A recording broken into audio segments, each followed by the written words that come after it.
ఈ ఇచ్ఛాధారి నాగకన్య రూపం మార్చుకునే నాగకన్య వచ్చి, ఈ రోజు నేను రైతు కుమార్తెను చంపి నా ప్రతీకారం తీర్చుకుంటాను అని అంటుంది.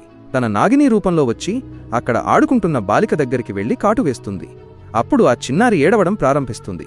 ఈ ఏడుపు విని ఆమె తండ్రి పరుగెత్తుకుంటూ వచ్చి చూస్తే ఒక పాము అక్కడి నుండి పారిపోవడం మరియు పిల్ల నోటి నుండి విషం బయటకు రావడం చూస్తాడు. ఆమె ఆరోగ్యం క్షీణించడాన్ని చూసి ఒక మాంత్రికుడిని తాంత్రిక్ పిలిపించి ఇంటికి తీసుకువస్తాడు.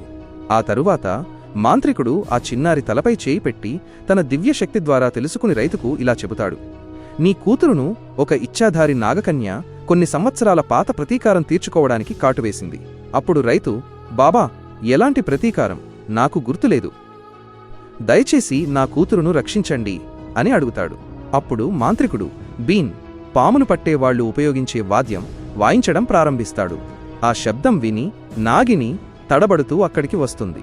అప్పుడు మాంత్రికుడు, ఓ నాగిని, ఈ చిన్నారిని ఎందుకు కాటువేశావు అని అడుగుతాడు.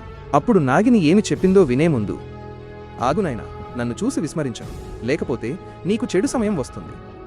ఒక్కసారి కామెంట్లలో హర్ హర్ మహాదేవ్ అని రాసి వీడియోకి ఒక లైక్ చేసి ఛానల్ను సబ్స్క్రైబ్ చేయి. నీ ప్రతి కోరిక నెరవేరుతుంది. అప్పుడు ఇచ్ఛాధారి నాగకన్య ఇలా చెబుతుంది, 5 సంవత్సరాల క్రితం ఈ రైతు ఎలాంటి తప్పు లేకుండానే నా ఇచ్ఛాధారి నాగుడిని, తన భర్తను ఫౌంటైన్ నీటి కొలనుతో కొట్టి చంపాడు.